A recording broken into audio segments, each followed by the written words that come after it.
ছাব্বিশের নির্বাচনী প্রচারে ২১-এর কথা কেন মনে করালেন মুখ্যমন্ত্রী মমতা বন্দ্যোপাধ্যায়? কর্মীদের সতর্কবার্তা দিলেন এবং স্মরণ করালেন ২০২১-এর লোডশেডিং এর কথা।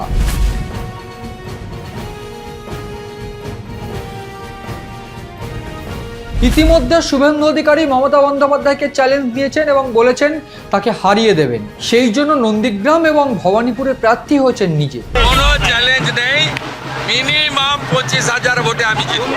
ওকে মেটিয়া বুরুজ পালাতে হবে খালাকে। একদিকে শুভেন্দু অধিকারী বারবার করে হুঙ্কার দিচ্ছেন, সেই হুঙ্কারের গুরুত্ব কতটা?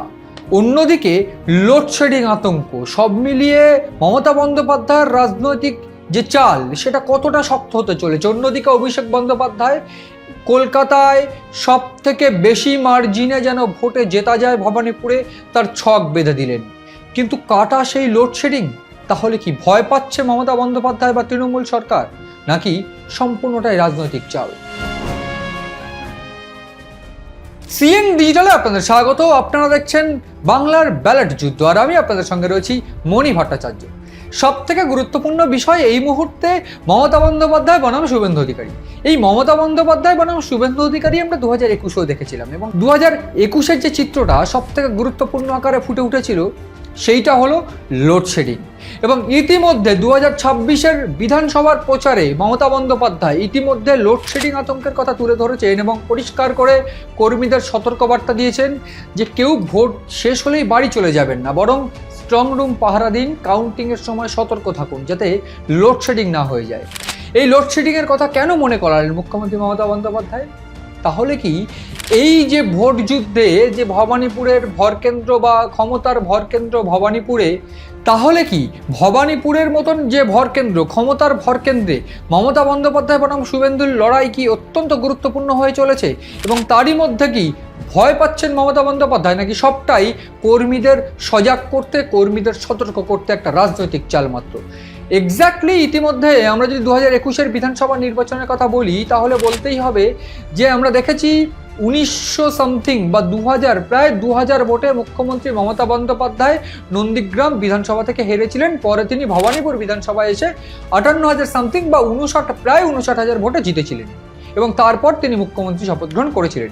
কিন্তু ব্যাপারটা হচ্ছে সব থেকে গুরুত্বপূর্ণ যে এই যে ২০২১-এর মমতা বন্দ্যোপাধ্যায় নন্দীগ্রামের হার, সেক্ষেত্রে একটা তত্ত্ব উঠে আসে, লোডশেডিং তত্ত্ব। আমরা সবাই জানি যে যেখানে অন্যান্য জায়গাগুলি থেকে বা যখন কাউন্টিং হচ্ছে সেইখানে মমতা বন্দ্যোপাধ্যায় বেশ কিছু ভোটে এগিয়ে যায় এবং হঠাৎ করে লোডশেডিং হয় এবং এরপর বয়াল পঞ্চায়েতের যে কাউন্টিং যেখানে হচ্ছিল ঠিক সেইখান থেকেই মমতা বন্দ্যোপাধ্যায় পিছিয়ে পড়েন এবং শেষ পর্যন্ত ভোট ঘোষণা বা আমরা দেখেছিলাম যে বিভিন্ন সংবাদ মাধ্যম ঘোষণা করে দিয়েছিল মুখ্যমন্ত্রী মমতা বন্দ্যোপাধ্যায় জিতে গেছেন নন্দীগ্রাম থেকে, এবং শেষ পর্যন্ত একেবারে ভুল সংশোধন করে দিয়ে প্রত্যেকটা সংবাদ মাধ্যমেই বলতে বাধ্য হয়েছিল বা শেষ পর্যন্ত দেখা গিয়েছিল ১৯৫৬ বা বলা ভালো প্রায় ২০০০ ভোটে মমতা বন্দ্যোপাধ্যায় হেরে গিয়েছিলেন।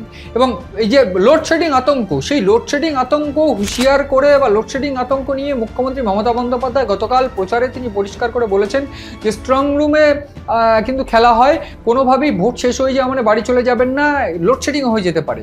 কার্যত এই মন্তব্যের পরেই রীতিমতো প্রশ্ন উঠতে শুরু করেছে, তাহলে যে বিষয়টা নিয়ে এই লোডশেডিং বা যে তত্ত্ব উঠে আসে, যে খবর আমরা পেয়েছিলাম ২০২১-এ এবং এইবার কি ২০২৬-এও তেমনটা হতে চলেছে? এই একটা প্রশ্ন যখন উঠছে, ঠিক তেমনভাবে আরও একটা প্রশ্ন উঠে আসছে অত্যন্ত প্রাসঙ্গিকভাবে। মুখ্যমন্ত্রী মমতা বন্দ্যোপাধ্যায় এই বক্তব্যটা দিয়ে কি রাজনৈতিকভাবে সবাইকে সতর্ক করে দিলেন যে এইবার যেন কোনোভাবে এই রকম কিছু না হয়, নাকি তিনি আরও চ্যালেঞ্জ করলেন যে এইবার প্রস্তুত থাকবো, যদি কোনোভাবে এই লোডশেডিং করা হয় তাহলে বুঝে নেব? এই প্রশ্নগুলো উঠছে। এক্ষেত্রে যে বিষয়টা অত্যন্ত প্রাসঙ্গিক, প্রস্তুত থাকার যে বিষয়টা, সেইটা কিন্তু ইতিমধ্যে অভিষেক বন্দ্যোপাধ্যায় ছক বেঁধে দিয়েছেন। কীরকম? আমরা দেখেছি যে ২৬৩টা বুথে মমতা বন্দ্যোপাধ্যায় কীভাবে লিড করবে তার একটা ছক ইতিমধ্যে কর্মীদের বেঁধে দিয়েছেন। গতকাল যেখানে তিনি বৈঠক করেছেন বা কর্মী সভা করেছেন, সেই কর্মী সভায় তিনি পরিষ্কার করে বলে দিয়েছেন, বা অভিষেক বন্দ্যোপাধ্যায়ের কথা আমি বলছি, তিনি পরিষ্কার করে দিয়েছেন যে গতবারের তুলনায় এবার ২৩৪টা বুথ এবং প্রত্যেকটা বুথে ৫টি ভোটে করে এগিয়ে থাকতে এবং শেষ পর্যন্ত আরও ১,০০০, মোট ৬০,০০০ ভোটে, যেটা কলকাতার যে কোনো কেন্দ্রে সব থেকে বেশি ভোটে জেতা হবে এই মমতা বন্দ্যোপাধ্যায়ের ভবানীপুর। এবং এই হুঁশিয়ারি বা এই টার্গেট কিন্তু ইতিমধ্যে মমতা বন্দ্যোপাধ্যায়ের বা অভিষেক বন্দ্যোপাধ্যায় তারা কর্মীদের বেঁধে দিয়েছেন।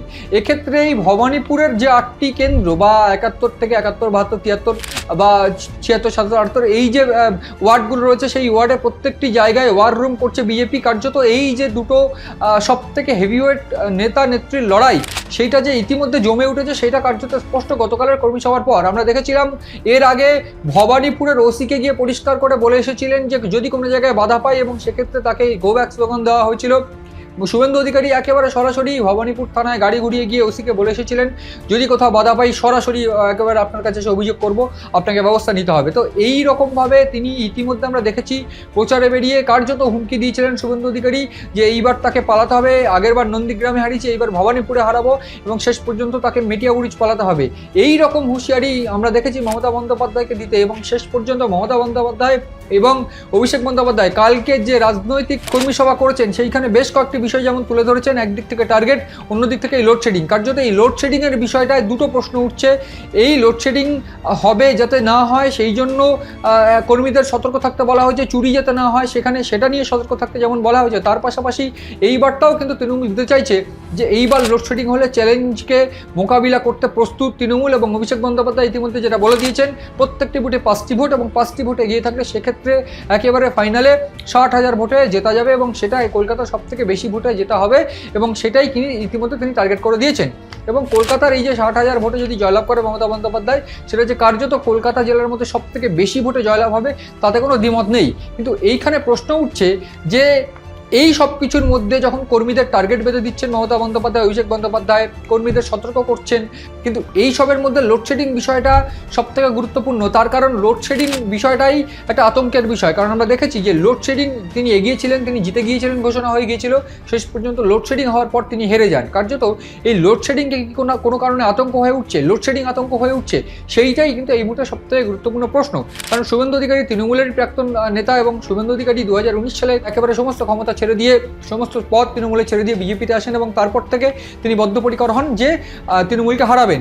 সেক্ষেত্রে মমতা বন্দ্যোপাধ্যায় যদি এইবার শুভেন্দু অধিকারীর কাছে হেরে যায় সেটা কার্যত লজ্জার হবে এবং অত্যন্ত গুরুত্বপূর্ণভাবে এই লড়াই অত্যন্ত কঠিন হয়ে উঠবে অন্তত তৃণমূলের কাছে। সেইটাই হয়তো কোথাও গিয়ে বিজেপি ছক কষছে এবং সেক্ষেত্রে কি লোডশেডিং করিয়ে মমতা বন্দ্যোপাধ্যায় বা অন্তত কলকাতার মতন জায়গায় লোডশেডিং করিয়ে হারাতে হবে মমতা বন্দ্যোপাধ্যায়কে, এই আশঙ্কায় কি করছেন মমতা বন্দ্যোপাধ্যায়?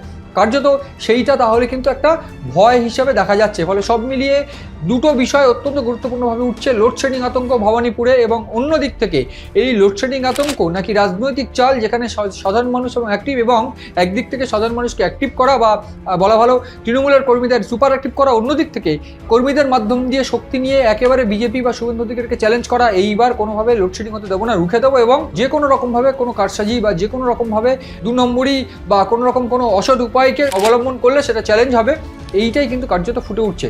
ফলে সব মিলিয়ে এটা স্পষ্ট যে ভবানীপুরের মতন যে জায়গা বা ক্ষমতার ভরকেন্দ্র ভবানীপুরে এইবার বেশ কয়েকটি ইস্যু থাকছে। যেমন মুখ্যমন্ত্রী মমতা বন্দ্যোপাধ্যায় বনাম শুভেন্দু অধিকারী, বিরোধী দলনেতা শুভেন্দু অধিকারী থাকছে, তার পাশাপাশি লোডশেডিং আতঙ্ক সব থেকে গুরুত্বপূর্ণ বিষয় যেমন থাকছে, সেইটাই কিন্তু মমতা বন্দ্যোপাধ্যায়ের একেবারে বলা ভালো মমতা বন্দ্যোপাধ্যায়ের বক্তৃতা বা মমতা বন্দ্যোপাধ্যায়ের ছকে একেবারে স্পষ্ট। সেটা কার্যত ভয় হোক কিংবা রাজনৈতিক চাল হোক, দুটো যে কোনো একটা, কার্যত এই জায়গায় কোনটা আসল সত্য সেইটা নিয়েই প্রশ্ন উঠছে। এবং আদতে মমতা বন্দ্যোপাধ্যায় 4 মের পর কত ভোটে জিতবেন বা জিতবেন কিনা এই সমস্ত দিকে তাকিয়ে রয়েছে আমরা, তাকিয়ে থাকেন আপনারাও সিএন ডিজিটালে।